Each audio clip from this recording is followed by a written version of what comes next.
cinta. Damai jiwa tulus terasa nyata.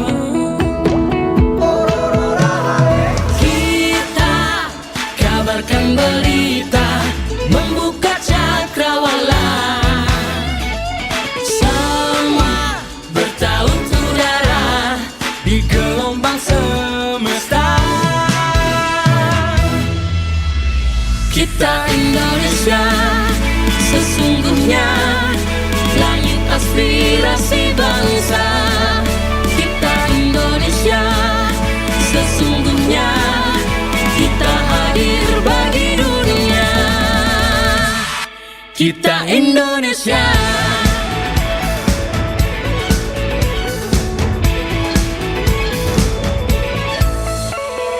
Gaya budaya alam katulistiwa.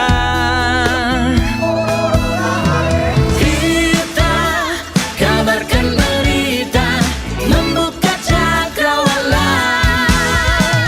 Semua bertaut udara di gelombang semesta.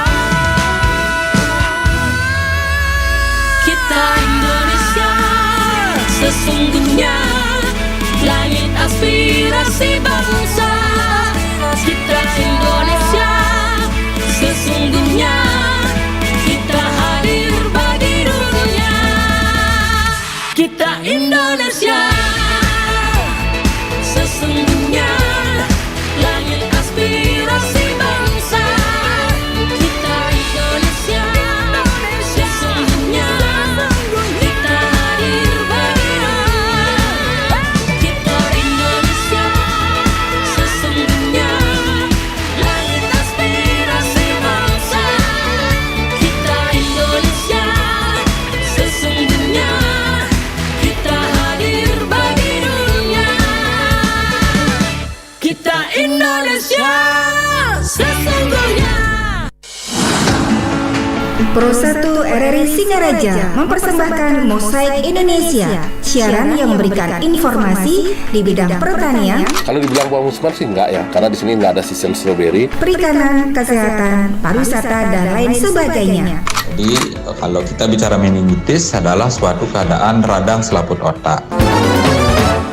Mosaik Indonesia disiarkan setiap hari dari pukul 4 sampai dengan pukul 5 sore. Untuk siaran berjaringan setiap hari Kamis. Bagi Anda yang ingin diliput di acara Mosaik Indonesia, hubungi kami di 0362 24 atau WA di 0811 399 9790. Hanya di Pro 1 RRI Singaraja. Kanal informasi dan inspirasi Pro 1. 97,9 dan 101,2 FM Pro 1 RRI Singaraja, siaran kanal informasi dan inspirasi. Senang sekali rasanya saya Niko Arinata berjumpa kembali di program Mosaik Indonesia. Dan di Mosaik Indonesia di sore hari ini untuk edisi hari Selasa tanggal 20 Agustus 2024, seperti biasa kita akan membahas tentang topik yang hangat tentang kesehatan anak ya, yaitu pencegahan stunting dan pemberian makanan bergizi, yaitu PMBA yang tepat ya. Jadi seperti yang kita ketahui pendengar, stunting ini adalah masalah masalah gizi kronis yang membuat anak tumbuh terhambat ya. Mungkin masih menjadi tantangan serius di Indonesia ya. Namun dengan pengetahuan dan tindakan yang tepat, jadi kita bisa mencegah stunting itu dan membangun generasi penerus yang sehat dan cerdas. Baik pendengar, untuk membahas lebih dalam lagi tentang mengenai PMBA yang tepat dalam mencegah stunting, kami sudah menghadirkan narasumber yang berkompeten di bidangnya, yaitu selamat sore Ibu Bidan Nyoman Sriwedari Purnama Astuti yang biasa dipanggil Ibu Ibu PA ya. Hai Ibu PA, selamat sore ya, STR ya. Iya, dan beliau ini adalah dan saat ini masih aktif ya, beliau bekerja di Puskesmas Buleleng 2, tepatnya di Anturan Ibu ya. Iya. Oke. Kita sudah menyapa narasumber kita di kesempatan sore hari ini. Sebenarnya mungkin sekarang kita perlu sedikit menjelaskan ya kepada pendengar setia Pro 1 RRI Singaraja kepada masyarakat lah ya tentang pemahaman definisi stunting secara jelas. Mungkin agar bisa mengenali ya tanda-tandanya dan bisa mengambil langkah-langkah pencegahan yang tepat. Baik, silakan untuk pertemuan jumpa awal kita di kesempatan sore hari ini. Baik, terima kasih Niko. Iya. Saya panggilnya Niko aja ya. Iya. Terima kasih saya ucapkan nih untuk RRI Singaraja Siap. atas waktunya. Mhm. Jadi saya diberi kesempatan kembali untuk bisa ngobrol bareng ya Iya. di acara Mozaik Indonesia. Yang mana pada sore hari ini mungkin yang akan kita bahas tentang PMBA, yaitu PMBA, pemberian makanan pada bayi dan anak. pemberian makanan pada bayi dan anak. Ya, karena ini kan ada erat kaitannya dengan stunting. Jadi mungkin kita perlu karena salah satu yang tadi disampaikan bahwa stunting itu kan merupakan kondisi gagal tumbuh ya, yang diakibatkan karena kekurangan nutrisi yang berkepanjangan. Kan, dimana kalau misalnya menurut standar WHO dengan menggunakan kurva WHO itu dimana tinggi badan anak dibandingkan umurnya itu di bawah dari min 2 SD. Di bawah dari min 2 standar deviasi. Oh gitu. Jadi ada standar kurva WHO. Nah, karena ini salah satunya karena kekurangan nutrisi yang berkepanjangan, makanya mungkin itu yang menyebabkan hari ini kita lebih banyak akan membahas topik tentang pemberian makanan pada bayi dan anak. Cara tepat ya. Ya. Oh baik. Mungkin bisa dijelaskan ya Ibu PH ya. Mungkin sering banget kita dengar stunting ini mungkin bisa bikin anak jadi pendek. Banyak orang bilang seperti itu ya. Perkembangannya mungkin apakah benar seperti itu? Lalu faktor-faktor apa ya penyebab stunting itu mungkin agar bisa menghindari perilaku yang beresiko penyebabnya apa faktor-faktornya? Jadi salah satunya penyebab stunting ini kan karena tadi nutrisi yang berkepanjangan sebenarnya itu tidak didapatkan pada saat bayi. Mungkin diketahuinya stunting ini kan setelah kondisi bayi pendek seperti itu atau mungkin berat badannya awalnya kurang. Jadi seperti yang minggu lalu saya udah bahas bahwa ini bukan hanya dari 1000 hari pertama kehidupan saja. Dari remaja putri ini kita dari masa pranikah, prakonsepsi itu sudah berpengaruh terhadap kejadian stunting. Mungkin saya bahas sedikit bahwa misalnya remaja putri. Kenapa kita sampaikan remaja putri? Karena yang mengandung nanti melahirkan itu kan seorang perempuan. Dalam hal ini remaja putri yang mungkin kita kategorikan risiko tinggi yang mengalami anemia atau kurang energi kronis selama remaja dan tidak mendapat penanganan. Nah, suatu saat dia akan itu membawa itu, dia akan setelah dia dewasa, kalau dia tidak ditangani, maka dia akan menjadi dewasa putri yang anemia, kurang energi kronis. Kemudian dia menikah, setelah itu hamil. Jadi dia membawa itu dia anemia, dan sayangnya kadang tidak ada keluhan. Biasanya kalau kita tahu kalau gejala-gejalanya biasanya nggak ada itu. Kalau anemia kan kalau sering kita bilang lemah, letih, lesu, pusing. Mungkin beberapa anak itu tidak mengalami keluhan, mungkin karena dia memiliki aktivitas yang tinggi, jadi terabaikan itu keluhannya, seperti itu. Nah sehingga terutama juga yang kurang energi kronis. Jadi yang kalau kita ukur lengannya yang kecil-kecil, ada standar pengukuran baku itu 2,3 cm.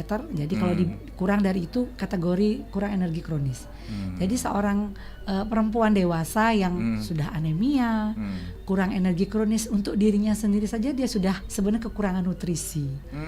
Kalau itu hamil, mengandung bayi, berarti apalagi secara berpengaruh ya punya dampak ke berpengaruh. Jadi dia harus menyiapkan kan memberi makanan untuk 2 orang lah, untuk ibunya dan bayinya.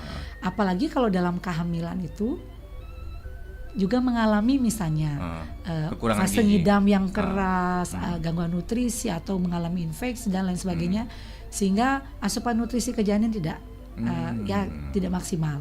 Jadi kalau kita kategorikan 1000 hari pertama kehidupan itu kita bagi biasanya 270 hari itu selama hamil, 730 itu adalah dari usia lahir sampai usia 2 tahun. Itu gitu. peran yang penting. Kenapa 2 tahun pertama penting? Karena hampir 80% proses perkembangan otak itu, otak manusia itu terbentuk di masa usia di bawah 2 tahun. Di bawah 80%. 80% Ya. ya. Jadi bayangkan kalau dalam 2 tahun itu terjadi malnutrisi yang berkepanjangan, tidak mendapat penanganan. Jadi suplai nutrisi secara fisik ke badan, ke otak dan lain tentu akan berefek samping ya. Jadi efek samping yang mungkin yang pendek jelas bayinya berat badannya kurang. Akhirnya dengan berat badan yang kurang, otomatis tinggi badan juga akan kurang. Apabila dibiarkan itu akan menjadi stunting. Kemudian efek jangka panjang juga tentu. Karena dia semakin sering kekurangan nutrisi, maka dia akan mengalami keterlambatan. Jadi secara fisik dia kurang, kemudian juga kecerdasannya akan terganggu.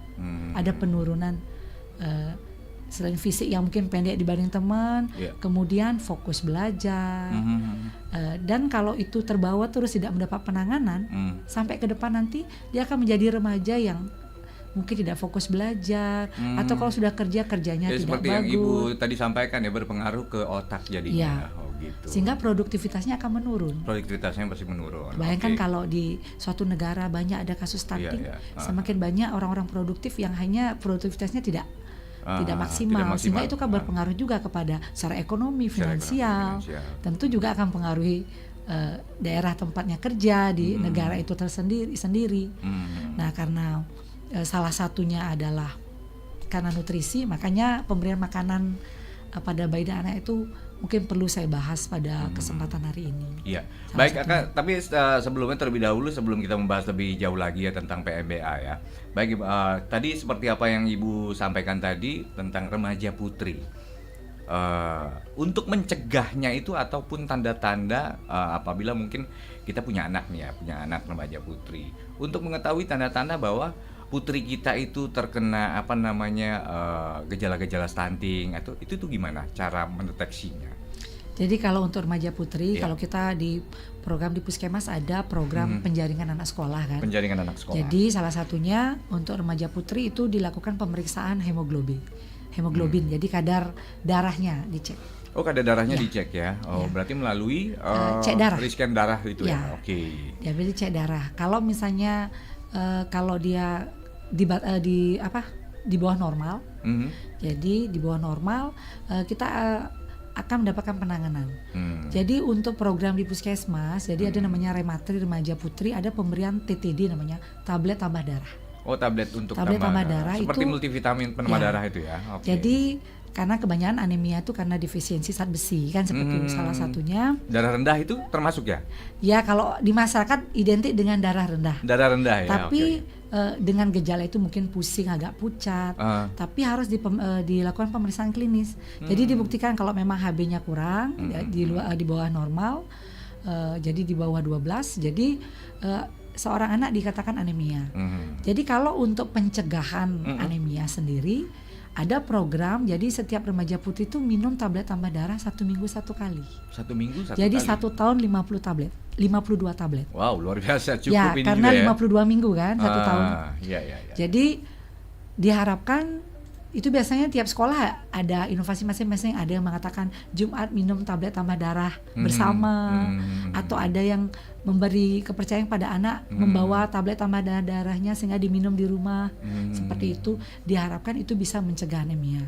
Tapi apabila seorang remaja putri mengalami anemia, maka mungkin dosisnya akan ditingkatkan dan akan dievaluasi lagi.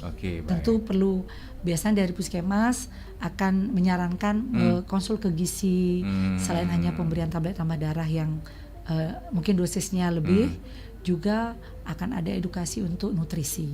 Karena remaja-remaja sekarang, mohon maaf, itu banyak yang diet, banyak yang mungkin pengaruh faktor ini kali. Mungkin ya. Seperti saya sampaikan minggu lalu, jadi remaja-remaja kita, baik laki atau perempuan, hanya mengkonsumsi makanan yang disukai, bukan dibutuhkan. Bukan yang dibutuhkan. Jadi hanya doyan makan yang dia sukai. Kebanyakan nggak suka sayur misalnya, hanya suka itu saja. Atau tertarik dengan kemasan-kemasan di luar yang kayaknya menarik, makanan kekinian yang mungkin sebenarnya rendah nutrisi kan seperti itu. Nah, kalau itu dibiarkan, jadi remaja putri itu akan bisa suatu saat melahirkan generasi-generasi yang ya sama juga beresiko seperti itu, karena dimulai dari ibunya yang memang sudah mengalami Iya, permasalahan kesehatan seperti itu salah Oke. satunya. Berarti di sini sangat berperan besar terhadap remaja putri ya, yang untuk melahirkan generasi stunting ya. Iya. Makanya dari sekarang, oh ya kalau boleh tahu Ibu Purnama, ini program untuk remaja putri yang sudah dilaksanakan ya. Kalau boleh tahu ini sudah dilaksanakan atau sudah disosialisasikan ke masyarakat dengan tentang program Sudah. remaja putri? Sebenarnya disosialisasikan tetap ya edukasinya, tapi memang sudah menjadi program wajib. Program wajib, Program apakah tiap wajib. minggu, tiap bulan gitu? Tidak, biasanya ada penjaringan terutama sekali siswa baru. Siswa baru. Siswi baru. Jadi misalnya kalau dimulai sih dari remaja SMP ya. Jadi SMP kelas 7 Mhm. dan kelas berapa? 10 ya. Kalau SMA kelas 1 Iya, kelas 10. Kelas 10. Nah, biasanya ada pemeriksaan seperti penjaringan pada saat penerimaan siswa baru.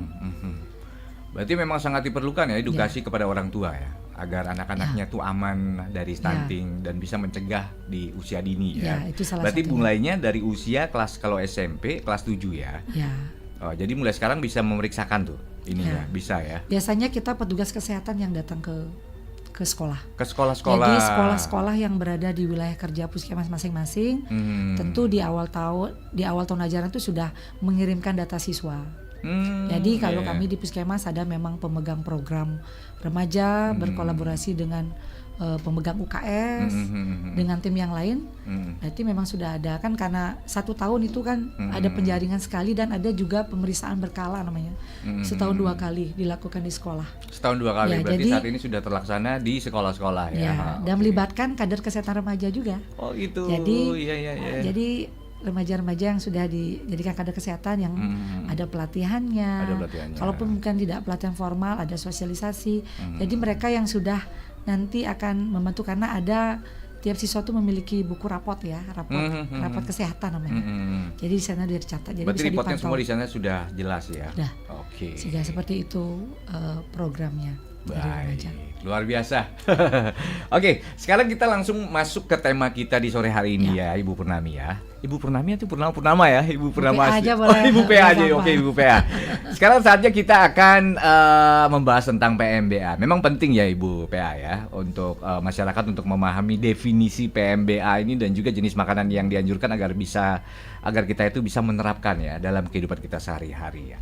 Mungkin pertanyaannya, nah sekarang kita apa sih jenis makanan yang termasuk dalam PMBA, Ibu Nah, PA? PMBA. Baik. Oke. Terima kasih ya, Iko ya. Jadi sebelum saya langsung ke makanan, mungkin saya perlu menyampaikan bahwa berdasarkan WHO atau UNICEF bahwa ada 4 standar emas makanan pada bayi. Jadi dikatakan standar emas ya. Standar emas ya? Ya, Oke. standar emas makanan bayi yaitu yang pertama ada inisiasi menyusu dini atau IMD yang kita singkat sering terkenal. IND. Inisiasi menyusu dini, yang kedua kemudian ASI eksklusif selama usia bayi 0 sampai 6 bulan. Kemudian MPASI, jadi makanan pendamping ASI usia setelah 6 bulan. Dan melanjutkan yang keempat melanjutkan ASI sampai usia 2 tahun atau lebih. Melanjutkan ASI sampai 2 tahun lebih. Ya. Oh, usia 2 tahun. Jadi itu ya. Oke. ada standarnya. Karena makanan pada anak itu bervariasi kan tergantung usianya dan Iya, segala iya. macam. Jadi yang pertama itu IMD. Kenapa IMD penting? Jadi inisiasi menyusu dini, bahwa di mana pada saat bayi baru lahir dengan catatan kondisi stabil, artinya menangis spontan, tidak ada permasalahan yang lain, maka dia akan diletakkan ditengkurapkan di dada ibu. Jadi tujuan yang pertama manfaatnya bisa skin to skin kontak kulit. Iya. Jadi yang pertama bisa untuk memperat bonding ya. Jadi kontak antara ibu dan bayi, mencegah hipotermi. Karena begitu lahir suhu ruangan dingin, dengan didekap oleh ibu bisa mencegah bayi kedinginan. Iya. Kemudian bayi akan berusaha merangkak untuk mencari ASI, ASI ya. menyusu. Meraba-raba Ya, seperti itu ya. menyusu. Oke. Mencari kolostrum, yang penting itu yang ada antibodinya, sehingga kalau dan itu dilakukan minimal 1 jam. 1 jam. 1 jam. Jadi bayi itu diharapkan dia sudah bisa mulai menggunakan instingnya juga. Dia akan menyusu. Jadi kalau IMD berhasil itu memang bayi itu akan menyusu langsung. Nah, itu awalnya dia sudah mendapatkan makanan. Nah, dengan Makanan yang pertama kali yaitu Iya. ASI ya, ASI eksklusif. ASI. Kalau IMD-nya udah berhasil, maka diharapkan dia nanti tidak akan mengalami kesulitan menyusu seperti itu. Iya. Oke. Seandainya ini dari ibu sendiri yang mungkin pernah ya, ibu ya, itu kadang-kadang ada ibu yang mungkin air susunya susah keluar. Itu gimana penanganannya? Nah, sekarang banyak ya, kalau misalnya ASI-nya tidak keluar kan banyak faktor. Iya. Kalau ASI sendiri sebenarnya itu setelah 72 jam kelahiran baru muncul. Jadi nggak bisa baru lahir itu kita minta ASI banyak, belum bisa. Iya. Tapi dalam 72 jam pertama itu kolostrum lah. Jadi Tuhan sudah mengatur bahwa kolostrum itu yang mungkin warnanya agak kekuningan, ada bening, itu mengandung protein tinggi, lemak tinggi, antibodi yang tinggi. Jadi mencukupi kebutuhan bayi. Karena lambung bayi baru lahir itu kan cuma sebesar kelereng. Saya sering sampaikan seperti itu, bahwa jadi kebutuhannya nggak terlalu banyak. Kebutuhannya tidak terlalu banyak ya. Sembari itu dengan rangsangan hisapan bayi dan nutrisi ibu, cairan yang cukup ya, kemudian nutrisi yang bagus, maka dengan sendirinya ASI akan terbentuk, akan lancar. Seperti itu. Sehingga diharapkan bayi bisa menyusu. Jadi sebenarnya dari standar emas ini kan ASI eksklusif itu sudah standar yang kedua ya. Jadi kenapa harus memberi ASI saja seperti itu misalnya? Salah satunya karena pencernaan bayi, enzim pencernaan bayi memang hanya bisa mencerna ASI. Jadi belum cukup sempurna, dia hanya bisa mencerna ASI. Yang seperti Ibu sampaikan tadi, ininya masih sekelereng. Waduh, bagaimana bisa mau menampung ya sebesar kelereng? Iya, sekarang bagaimana ibu-ibu yang aduh saya mau menyusu tapi kok nggak lancar? Iya. Cari tahu penyebabnya dulu kan gitu. Kalau memang asupan cairannya kurang, berarti ibu menyusu itu harus minum banyak. Harus minum banyak? Ya, minimal 3 liter sehari, jadi sekitar 15 gelas. Itu prosesnya untuk menjadikan air itu menjadi susu itu berapa jam kira-kira prosesnya? Sebenarnya dia kalau misalnya anak yang menyusu kan diharapkan 12 kali lah minimal 12 selama kali? 1 hari. Jadi 2 jam sekali dia harus menyusu. Menyusu nanti kosong dia akan produksi lagi. Semakin minum banyak, dan hisapan bayi itu salah satu faktor perangsang ASI. Jadi kalau misalnya bayi yang menyusu langsung dibandingkan ASINya diperas, kemudian pakai bantuan botol atau sendok, akan berbeda nanti kuantitasnya. Karena pada saat bayi mengisap, jadi lidah menyentuh ini, air liur menyentuh itu seperti ada informasi, Bu, saya butuh yang banyak. Oh iya. Maka dia produksi. Tapi kalau diperah kan tidak ada proses sentuhan ya. Iya. Tidak ada rangsangan taktil kayak seperti Berarti itu. Berarti memang penting ya, sentuhan pertama itu yang penting ya. Perlu. Tapi untuk selanjutnya boleh menggunakan alat atau apa gitu? Boleh kalau misalnya ibu bekerja kan tidak gitu. bisa. Jadi ada namanya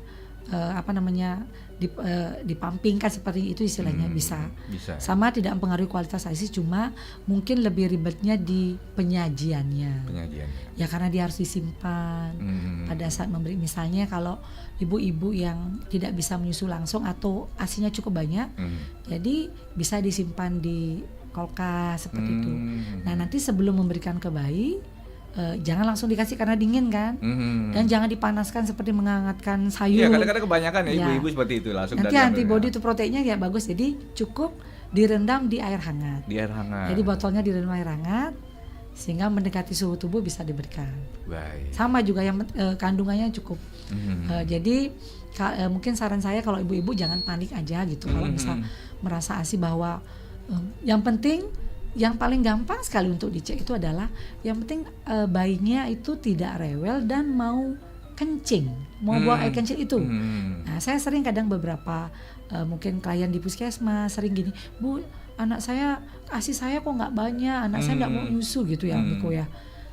Saya paling nanya, kencingnya gimana? Wih, sering kali kencing berkali-kali sampai mungkin lebih dari 6 kali 10 kali sehari. Nah kalau ASINya tidak cukup, kira-kira bayi dapat kencing dari mana? Dari air susu itu. Sehingga pasti ada intake, ada output kan seperti itu. Karena ada sesuatu, kecuali misalnya ASINya tidak keluar, kemudian disertai bayinya panas, lemas, mungkin dia kekurangan cairan. Nah, jadi ibu-ibu jangan panik kalau misalnya, yang penting dia sudah menyusunya, walaupun kita misalnya pencet enggak keluar, tapi bayinya anteng saja nyusu. ASINya lancar, buang air besarnya, buang air BAB-nya lancar, tidak masalah. Berarti tidak masalah. Tidak masalah. Oke, kalau kita ngobrolin tentang ASI ini ya Ibu PA ya. Mungkin ASI ini seperti Ibu sampaikan tadi adalah ASI eksklusif merupakan kunci utama ya dan mencegah stunting. Jadi sehingga memang penting untuk menekankan manfaatnya kepada masyarakat. Nah, di sini seringkali kita tuh mendengar tentang ASI eksklusif yang seperti Ibu sampaikan tadi. Apa itu ASI eksklusif dan mungkin perlu ya penjelasan sedikit saja mungkin manfaat dalam tema kita di sore hari ini, mencegah stunting. ASI eksklusif ya. Iya. Jadi karena ASI itu kan mengandung jadi komponen gizinya lengkap dan dia 100% bisa dicerna. Ya, bisa dicerna oleh bayi dan salah satu keunggulan ASI yang tidak dimiliki oleh mungkin susu formula di luaran sana adalah antibodi yang diturunkan dari ibu ke bayi. Yang bisa melindungi bayi dari infeksi, kemudian seimbang dan dia praktis. Jadi tidak perlu dimasak, nggak perlu diseduh, kapanpun jadi supply on demand, kapanpun bayi membutuhkan dan semakin sering dia dihisap oleh bayi, semakin sering disusui, maka ASI akan produksinya semakin banyak. Sehingga kenapa ASI eksklusif hanya memberi ASI saja usia 0 sampai 6 bulan? Karena kalau menambahkan cairan lain seperti air putih pun tidak disarankan. Jadi kalau misalnya memberi air putih atau makanan padat karena lambung bayi yang kecil sehingga bayi mudah kenyang. Iya. Sehingga harusnya dia mendapat nutrisi yang cukup, sudah keburu kenyang nggak mau nyusu. Iya, betul sekali. Sehingga itu yang menjadikan ASI eksklusif menjadi standar nomor 2 untuk standar makanan untuk bayi. Standar emas makanan untuk bayi. Kemudian kalau susu lain, artinya dalam hal ini yang paling sering susu sapi ya, untuk susu formula, jadi kadang bisa menimbulkan alergi pada pada bayi ya. Jadi kandungan glukosanya mungkin ada beberapa bayi yang alergi glukose, kemudian kandungan alfa kasein pada bayi yang kadang kalsein yang kalau dipadukan dengan makanan MPASI bisa menghambat penyerapan zat besi seperti itu. Lain halnya dengan ASI, kalau sudah diberikan misalnya kita ke standar makanan yang ketiga MPASI, mau diberi makanan, setelah itu disusui tidak masalah. Gitu. Seperti itu. Oke, baik. Ibu ngomong-ngomong tentang MPASI ya, MPASI. Mungkin kapan Ibu PA ini anak mungkin bisa mulai makan makanan yang padat? Mungkin apa saja perlu diperhatikan dalam memberikan MPASI ini kepada anak? Ya. Jadi kalau untuk MPASI, jadi makanan pendamping ASI. Mungkin saya garis bawahi bukan makanan pengganti ASI. Banyak mungkin yang salah persepsi ya. Sehingga udah kasih makanan banyak nggak dikasih ASI. Pendamping, ingat ya pendengar, pendamping. Ya, MPASI makanan pendamping, jadi mendampingi. Jadi kalau usia itu diberikan setelah usia 6 bulan, karena dianggap setelah 6 bulan ASI sudah tidak begitu maksimal, bisa kebutuhan bayi sudah tidak dicukupi oleh ASI, jadi dia perlu mendapatkan makanan tambahan. Jadi mendampingi. Kalau usia masih 6 sampai di bawah 9 bulan itu 70% itu masih ASI, 30% makan MPASI. Pendampingnya. Semakin meningkat usia, misalnya umur 9 sampai di bawah 12 bulan. Semakin besar lambungnya ya. Itu mungkin 50% kurang lebih ya. Nggak bisa langsung dipaksain. Ya, jadi 50% ASI, 50% MPASI. Nah, nanti setelah di atas 1 tahun tetap ASI. Mungkin ASInya udah 30%, MPASInya 70%. Dan itu dilanjutkan sampai 2 tahun lebih seperti itu. Jadi jangan sampai banyak ibu-ibu yang mungkin salah kaprah karena dianggap sudah terlalu MPASI di atas itu udah pengganti ASI, ASInya lupa. Wah, anak saya udah makan, berarti udah cukup. Tetap yang utamanya itu ASI ya. 70% itu harus pemberian ASI. Hanya 30%. Jadi kalau misalnya MPASI usia, kan banyak faktor. Jadi harus ditentukan usia, teksturnya, kemudian jenisnya bagaimana. Kemudian variasi bagaimana, kemudian terutama kebersihannya. Jadi kalau usia 6 sampai 8 bulan, jadi di bawah 9 bulan itu teksturnya itu halus lumat. Jadi kita katakan padat lumat. Kenapa harus padat? Kenapa nggak encer? Nah, itu pertanyaannya. Kenapa harus padat? Karena pada saat bayi diberikan makanan padat, itu akan menstimulasi untuk mengunyah. Jadi bayi akan belajar untuk merangsang dia untuk belajar mengunyah karena padat. Walaupun belum ada tumbuh apa sama sekali ya. Oke. Jadi misalnya begitu diolah, jadi yang digunakan adalah menu makanan keluarga. Menu makanan keluarga, cuma dia bedanya disaring. Jadi kami tidak menyarankan untuk blender. Kalau di blender itu selain dia lebih encer, kemudian juga karena terlalu encer, jadi tidak ada stimulan bagi bayi untuk mengunyah. Jadi tinggal telan-telan saja kan seperti itu. Dan juga dengan proses blending itu mungkin ada beberapa komposisi gizi yang sedikit berkurang. Sehingga disarankan dengan disaring manual biasa. Jadi untuk 6 sampai 8 bulan disarankan konsumsinya cukup 2 sampai 3 sendok makan. Gitu 2 sampai 3 sendok makan. Dengan komposisi 4 bintang. Jadi 4 bintang itu terdiri atas makanan pokok, kemudian ada kacang-kacangan, protein nabati ya, kacang hijau, kacang merah, tahu, tempe. Berarti itu jenis-jenis makanan pendampingnya untuk si bayi ya. MPASI. Itu digabung itu. Digabung jadi satu ya. Ya. Kemudian ada sayur buah dan yang terakhir protein hewani. Misalnya ikan, daging, telur, keju, susu termasuk di sana. Jadi itu akan di mix jadi satu, kemudian disaring. Jadi itu yang diberikan. Jadi kalau kita misalnya tekstur, bagaimana untuk mendapatkan tekstur MPASI yang misalnya halus, lembut, padat, istilahnya padat, lumat. Jadi gampang, pada saat sudah disaring kita sendok, kemudian sendoknya dibalik. Kalau langsung jatuh berarti mungkin teksturnya terlalu encer. Seperti itu. Ya, tapi kalau begitu disendok, dibalik sendoknya masih menempel, berarti padat, itu tekstur yang tepat untuk diberikan. Iya, kadang-kadang kalau terlalu halus, terlalu ini kan kadang-kadang jatuh. Ya, meleset ya. Padahal kita tujuannya tadi kan disampaikan bahwa padat itu salah satu untuk merangsang refleks mengunyah ya, untuk mengunyah pada bayi. Jadi diberikan mungkin kadang selingan 1 kali. Dan yang terpenting adalah ASI-nya sendiri, karena 70%. Kemudian kalau sudah mulai 9 sampai 12 bulan ya, 12, jadi 1 tahun kurang, itu teksturnya sudah mulai kasar, bisa dicincang. Makanannya sama juga seperti tadi, 4 bintang itu, cuma dia dicincang, nggak perlu lagi disaring. Frekuensinya bisa bertambah, bisa 3 sampai 4 sendok makan. Jadi kalau yang tadi 2 sampai 3 sendok makan itu mungkin sekitar kita pakai mangkok ukuran ya. Kalau mangkok sekitar 250 mili. Yang gampang diingat tuh mangkok bakso. Yang ada gambar ayam jago. Nah, kan itu gampang orang ingat mangkok bakso. Iya. Jadi itu 250. Nah, kita kebutuhannya 125 mili. Kalau yang 6 sampai itu berarti sekitar 2-3 sendok makan pemberian. Nah, kalau 9 sampai 12 bulan ke bawah, itu tekstur yang dicincang, itu bisa dapat selingannya 2 kali. Kemudian makannya 3-4 kali, kemudian porsinya udah 50% ini. ASI 50%, MPASI 50%. Jadi porsinya sudah sekitar 3/4 mangkok. 3/4 mangkok. Ya, 3/4 mangkok jadi. Nah, nanti begitu dia 12 bulan ke atas, itu sudah menu makanan keluarga, sudah menu dewasa. Apa yang dimakan oleh ibu bapaknya, ya itu bisa dikonsumsi ya. Sudah sama. Oke. Gitu.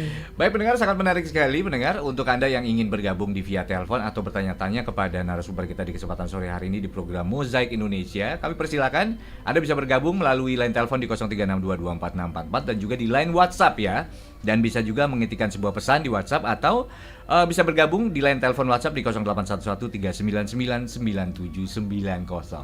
Baik pendengar dan Ibu Bea, nanti kita lanjut lagi. Sekarang kita coffee break dulu lah ya. Nanti kita akan membahas tentang selain makanan MPSI itu itu sendiri. Nanti kita akan bertanya-tanya tentang makanan, mungkin faktor-faktor lain seperti sanitasi ya. Oke, jangan kemana-mana, tetaplah bersama kami di Pro 1 RRI Singaraja, siaran kanal informasi dan inspirasi. Bu. Iya, Pak. Pokoknya Ibu adalah hal terpenting dalam hidup Bapak. Ya, Bapak. Stunting juga penting, Pak. Hah? Stunting? Ya, cegah stunting itu penting. Yuk cukupi gizi, lengkapi imunisasi dan sanitasi yang sehat.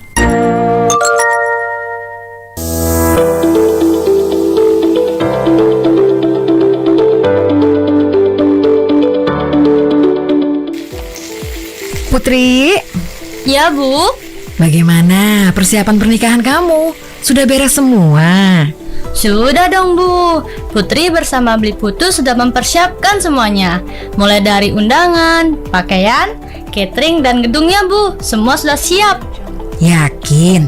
Sudah semua, Put? Karena ada loh yang lebih penting, yaitu pencegahan stunting. Apa, Bu? Pencegahan stunting? Dilansir dari Kementerian Kesehatan, ada beberapa cara yang dapat dilakukan untuk mencegah stunting. Di antaranya, pemeriksaan kesehatan untuk calon pengantin, penuhi kebutuhan gizi ibu hamil, berikan ASI eksklusif sampai bayi usia 6 bulan, dampingi ASI dengan empasi setelah bayi berusia 6 bulan, pantau tumbuh kembang anak dan rutin ke posyandu, lengkapi imunisasi anak, tetapkan perilaku hidup bersih dan sehat, konsumsi tablet tambah darah untuk ibu hamil dan remaja putri, dan perbaikan pola asuh. Mari cegah stunting demi generasi yang sehat dan berkualitas menuju Indonesia Emas 2045.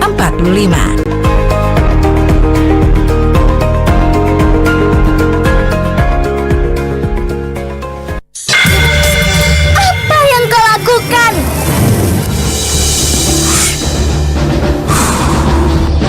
Ada apa, Maria? Kau tahu? Kan anak kita masih balita. Tapi kenapa kau masih merokok? Memang kenapa, Maria?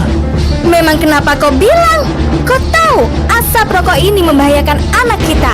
Bisa meningkatkan resiko stunting. Aku tidak mau anakku mengalaminya. Ya sudah, nanti aku matikan. Tidak semudah itu, Ferguson. Karena cegah stunting itu penting. Cegah stunting itu penting. Matikan rokokmu atau aku akan pergi. Tunggu, Maria. Maria!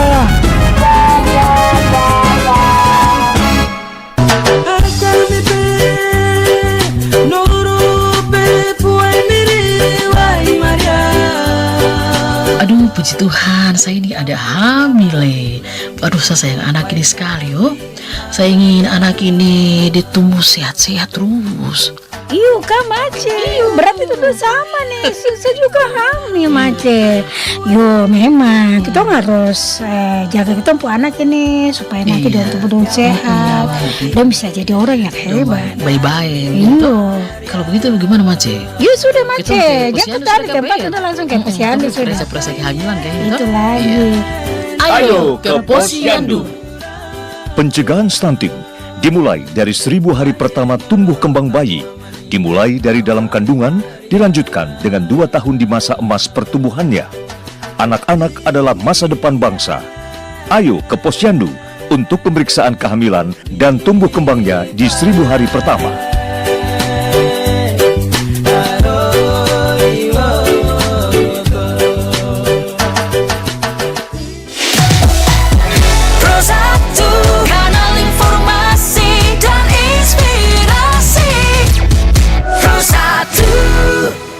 Kembali lagi dari kawasan Jalan Gajah Mada 144 Singaraja Bali Pro 1 RRI Singaraja, dan masih juga bersama kami di sini di koordinata dan juga ibu narasumber kita yang sudah hadir di Pro 1 RRI Singaraja, yaitu Ibu Bidan Nyoman Sriwedari Purnama Astuti STR Keb ya, yang sering disapa kalau di kantor disapa Ibu PA. Agak-agak ini juga ya namanya, keren juga, gaul juga ya. Biar singkat aja. Oh gitu. Ya, pendengar, kita akan lanjut lagi, tapi sekarang kita akan membahas tentang, mungkin ini memang penting ya, kita akan membahas topik yang penting sekali untuk para orang tua, yaitu anak umur 6 bulan itu biasanya sudah mulai untuk ini ya, mengkonsumsi sebuah makanan ya. Tapi yang seperti Ibu bilang tadi harus difilter lagi, dihaluskan lagi ya, biar padat. Nah, mungkin masa-masa ini Ibu, mungkin si kecil itu mulai beranjak dewasa dan mungkin butuh asupan nutrisi yang lebih beragam ya. Oke, buat ngebahas lebih lanjut tentang cara ngenalin makanan si kecil, kayaknya umur 6 bulan itu memang kita harus benar-benar perjuangan ya. Ada yang susah makan, ya kan? Susah makan, terus juga ada yang, wah pokoknya banyak tantangan deh ya untuk memberikan nutrisi kepada si balita tersebut. Itu gimana itu Bu? Mungkin baik ya Niko ya. Mungkin seorang bayi, kita sering kadang berpikir ibu-ibu kita apalagi ibu-ibu muda yang baru Iya, pertama iya. kali menghadapi punya anak yang akan mempersiapkan MPASI mungkin menjadi waduh gimana nih caranya biar anak saya makan. Kemudian perlu dipikirkan bahwa selain kita sebagai orang tua yang beradaptasi, bayi juga beradaptasi kan seperti itu yang perlu dipikirkan dulu. Jadi yang awalnya dia full menyusu saja, maka dia harus beradaptasi dengan makanan padat yang dia harus mulai mengenali rasa itu, yang di lidahnya tentunya teksturnya sangat berbeda, yang ASI dulunya cair, yang ini padat.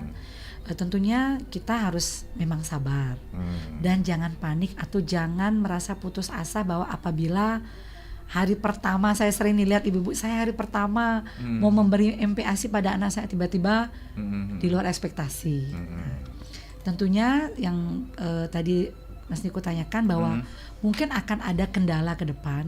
Tidak semua ibu mungkin gampang mungkin memberi MPASI pada anaknya. Ada yang anaknya udah anteng-anteng saja disuapin langsung buka mulut makan telan. Nah, ada yang perlu trik tips tertentu sehingga anak bisa memakan. Nah kalau kita sering ngetrennya sekarang disebut GTM itu nih. GTM, gerakan tutup mulut. Ya, gerakan tutup mulut. Jadi anak-anak sudah ada demonya gerakan tutup mulut. Bukan jadi, ditutup sama dot ya Bu ya, tapi ditutup sama. Jadi gerakan tutup mulut artinya nggak mau ya, nggak mau menerima. makan, nggak mau Oh, makan gitu. Jadi kenapa seorang bayi bisa GTM gerakan tutup mulut? Kita perlu cari tahu dulu apa sih ciri-ciri bayi yang dikatakan GTM kan gitu. Yang pertama, jadi dia tentu menolak makanan. Atau kalau dia diberi makan, dia hanya mengemut makanan. Tidak mengunyah, diemut aja. Mungkin menyesuaikan kali ya. Ya, mungkin masih apa seperti itu. Kemudian dia kadang lebih memilih minum dibandingkan makan. Setiap disuapi minta minum, minta minum. Nah, mungkin karena kebiasaan mengkonsumsi ASI kali ya. Menolak dan sebagainya. Nah, itu mungkin salah satunya. Kemudian tentu kita harus cari penyebabnya. Apa yang menyebabkan anak kok tidak mau makan kan? Yang pertama kita harus cari tahu yang tadi, karena bayi masih beradaptasi kan. Jadi ya harus pelan-pelan bertahap. Yang kedua tidakkah mungkin bayi itu memang kenyang? Jadi barusan kan kita bilang tadi 6 sampai 9 bulan 70% ASI. Jangan sampai kita ngasih MPASI udah baru habis nyusu. Salah berarti ya itu pasti ya. bayi udah kenyang pasti akan kenyang. kunci mulutnya nggak mau lagi. buka mulut. Iya. Oke. Seperti itu. Kemudian atau mungkin dia memang dalam kondisi sakit atau bayi balita yang sudah mulai tumbuh gigi ya ada mungkin merasa nyeri tidak nyaman sehingga tidak moodnya nggak bagus untuk makan. Nah apabila kita sudah menemukan misalnya penyebabnya, jadi kan kita harus cari solusinya ya. Ya yang pertama kalau memang jadi kita yang pertama harus menentukan jadwal makan. Ya kita mengatur jadwal makan. Kalau mengatur ininya juga ya, mengatur jumlah ASI yang diberikan ya. Jadi karena tadi misalnya di awal 6 bulan itu jadwal makan kan kita bilang 2 sampai 3 kali atau 2 kali lah minimal. Berarti dia makannya pagi dan sore. Jadi hindari pemberian susu pada saat dia makan. Seperti itu. Misalnya ya jam 7 sudah sarapan atau jam 8 lah maksimal sarapan anak. Berarti dia fokus diberikan MPASI. Mungkin setelah itu kalau bayi yang masih mau nyusu baru diberi ASI. Dan mungkin diberikan 1 kali selingan. Itu jeda 2-3 jam. Atau kurang lebih 100 menit lah minimal dari pemberian makan baru boleh camilan. Jadi jangan sampai jam makan itu diberikan camilan. Walaupun itu camilan sehat misalnya memberikan biskuit anak. Jangan jadi mengatur jadwal makan dan jumlah makannya itu harus tepat. Hindari camilan yang mengganggu pola makan gitu ya. Jadi kalau 2 kali berarti di antara itulah camilannya. Itu salah satu. Kemudian yang ketiga juga bagaimana caranya biar makan, kita bentuk makanan yang bervariasi. Anak-anak kan suka sesuatu yang lucu-lucu ya, pernak-pernik.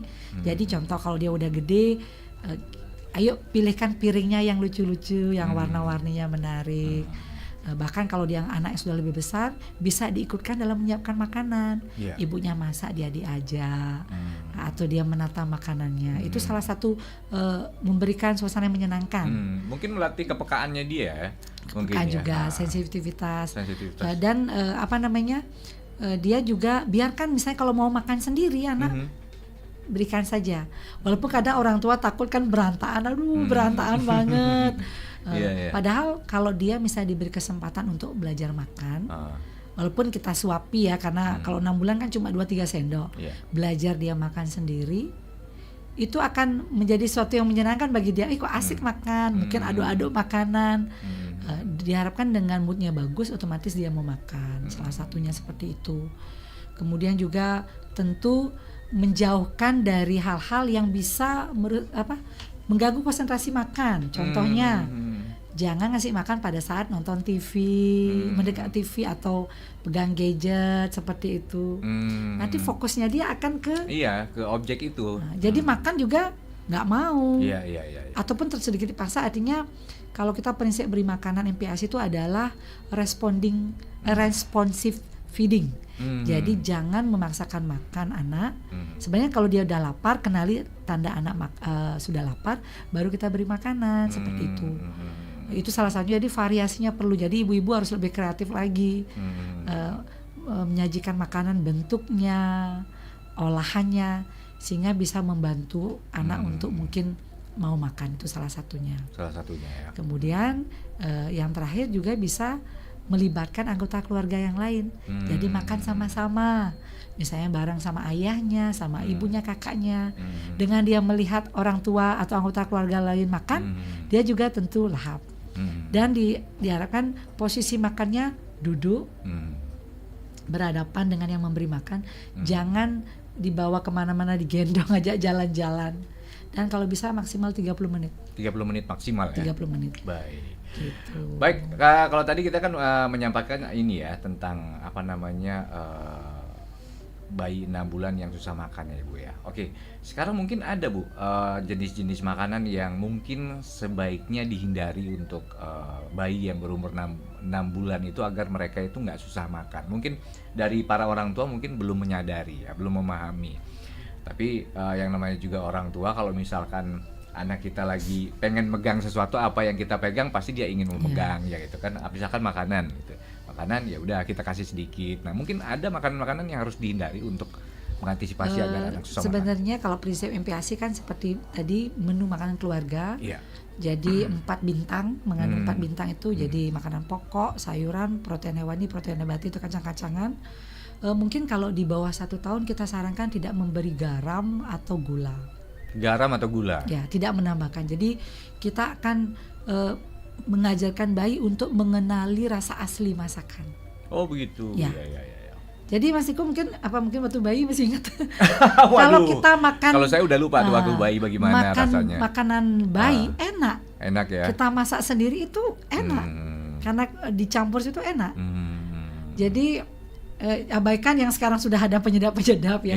Artinya dihindarkan memberikan garam. Dikhawatirkan kalau garam terlalu tinggi, ginjalnya bayi belum terlalu kuat, atau gula itu juga terlalu berlebihan, tidak baik untuk pertumbuhan gigi nanti bayi. Jadi kita memberikan rasa asli makanan supaya anak tuh tahu. Kalau dia sudah lapar pasti makan seperti itu. Kemudian diupayakan memang menggunakan bahan pangan lokal. Jadi nggak usah yang mahal-mahal. Nggak usah yang mahal-mahal. Jadi yang kita pangan lokal aja. Makan di dapur rumah, ada menu di dapur tuh dimasakkan. Seperti itu. Dan karena kita masak sendiri, kita pantau kalau ada reaksi alergi. Misalnya salah satu menunya ada makanan laut misalnya yang rawan terjadi alergi. Kalau seorang ibu sudah masak sendiri, menyiapkan makanan sendiri untuk anak, kan bisa mengamati. Kalau kita beli di luar, kita nggak tahu komposisinya apa. Kalau kita udah masuk sendiri, dan biasanya kalau bisa dalam 1 minggu itu kan dia baru mencoba trial ya. 1 minggu tuh mungkin diupayakan 1 atau 2 kali mencoba menu baru. Sehingga kalau misalnya selama 2 hari berturut-turut misalnya kita berikan makanan yang kurang lebih mirip menunya, tidak ada reaksi alergi, berarti aman, bisa lanjut coba menu lain. Tapi kalau pada saat hari pertama pemberian makan ada, kita bisa evaluasi kira-kira bahan makanan kita ini yang mana mungkin menimbulkan alergi atau tidak disukai anak, seperti itu. Kita sebagai orang tua harus peka ya, Ibu Ya. ya. Oke. Ini banyak yang ini ya, Ibu PA ya, apa namanya? Ini sebenarnya sih mitos ya tentang makanan bayi. Misalkan jangan kasih telur. Banyak orang tua bilang jangan kasih telur anaknya nanti bisa alergi gitu kan. Oke. Terus gimana sih menanggapi misalkan mitos-mitos bahwa seperti itu agar si kecil ini nggak susah makan? Ya sekarang memang kan kepada kepercayaan ya seperti itu. Cuma mungkin kita memang harus perlu edukasi juga ya. Misalnya kandungan telur kan ada kayak protein dia ya, lemak juga lipidnya pada kuning telur juga dibutuhkan kan untuk sumber kalori anak. Jadi mungkin banyak pilihan lain seperti itu. Kan telur kan salah satu protein hewani. Maaf, ada protein lain yang mungkin bisa diberikan dicampurkan di makanan MPASI anak seperti itu. Sama juga dengan protein nabati kacang-kacangan kan tidak harus tahu tempe. Kacang hijau juga ada, kacang merah juga ada di sana. Jadi mungkin memang harus pintar-pintarnya orang tua, terutama ibu ini yang menyiapkan.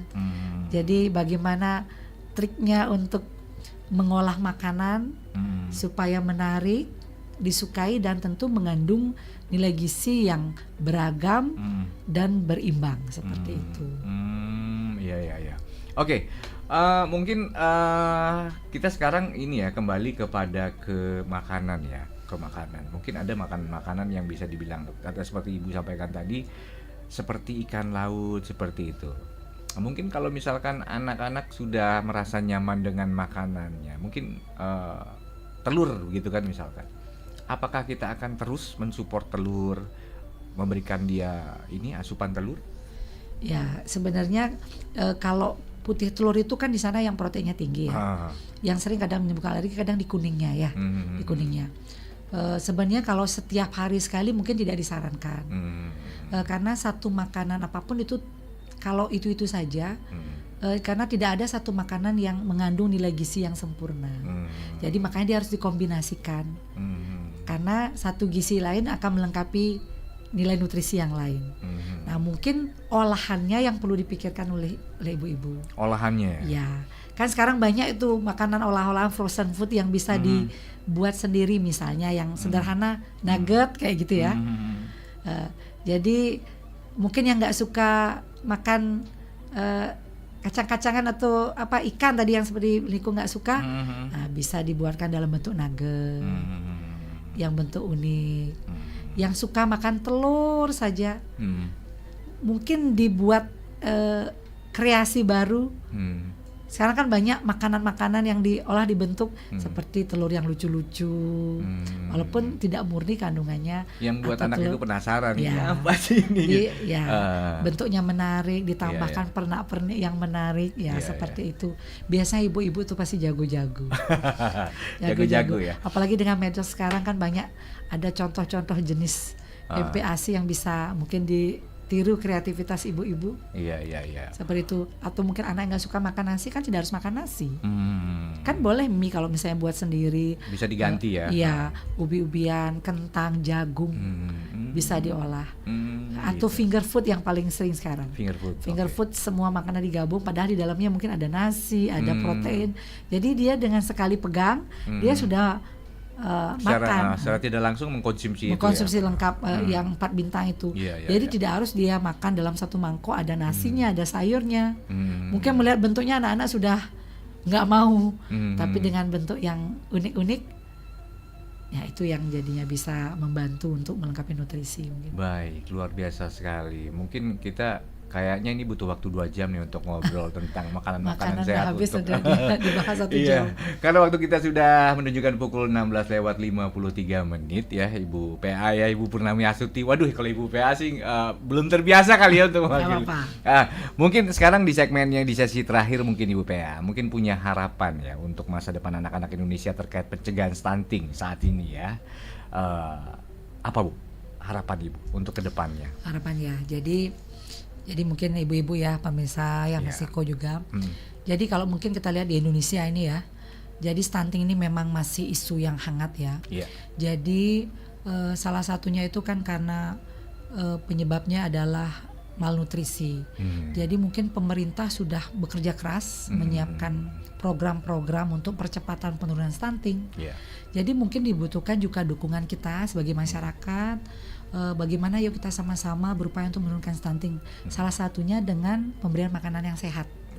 Jadi yang dimulai dari keluarga, nanti memberikan makanan yang sehat kepada anak, menu makanan keluarga, kemudian dan jangan lupa untuk mendeteksi pertumbuhan dan perkembangan anak setiap bulan. Jadi menimbang, jadi saya sarankan ibu-ibu yuk datang misalnya ke posyandu atau ke fasilitas kesehatan untuk menimbang bayi atau anaknya setiap bulan secara rutin, dengan dilakukan pengukuran tinggi badan, berat badan yang rutin, maka kita akan bisa menemukan secara dini kalau memang misalnya ada masalah kesehatan. Ada gejala-gejala ya. Seperti yang saya bahas minggu lalu, ada 1 T tidak naik, apalagi sekian kali tidak naik, yang tidak sesuai dengan kenaikan berat badan minimal. Karena kalau dari awal sudah diketahui, akan segera bisa dilakukan tindak lanjut yang bisa membantu untuk meningkatkan kesehatan anak, tentunya mencegah terjadinya kejadian stunting di kemudian hari, seperti itu. Baik, luar biasa sekali Ibu ya atas penjelasannya, pemahamannya juga. Baik pendengar, itulah informasi dan pencerahan yang sangat bermanfaat ya bagi kita semua ya. Jadi semoga melalui program Mozaik Indonesia untuk di sore hari ini kita semua itu semakin memahami ya pentingnya PMBA ya. Yang tepat dalam mencegah yang namanya stunting untuk membangun generasi penerus yang sehat dan cerdas. Baik, terima kasih sekali lagi Ibu Bidan Nyoman Sriwedari Purnami Astuti Esterkep. Semoga pencerahan penjelasan Ibu tadi bisa bermanfaat bagi kita semua ya. Kita ketemu lagi di episode mungkin berikutnya, mungkin besok atau mungkin minggu depan lagi. Baik, terima kasih kalau diberi kesempatan. Mohon maaf kalau ada hal yang kurang berkenan. Terima kasih, semoga beri manfaat. Baik. Terima kasih RRI Singaraja. Terima kasih. Baik pemirsa, sekian di Mozaik Indonesia untuk edisi hari ini, edisi hari Selasa, tanggal 20 Agustus 2024. Dan jangan kemana-mana, saat lagi kita akan sama-sama mendengarkan Warta Lintas Bali Nusa Tenggara Barat yang akan disiarkan secara langsung dari Pro 1 RRI Mataram. So, stay tune. Pro 1, kanal informasi dan inspirasi. Pro 1. Apa yang kau lakukan?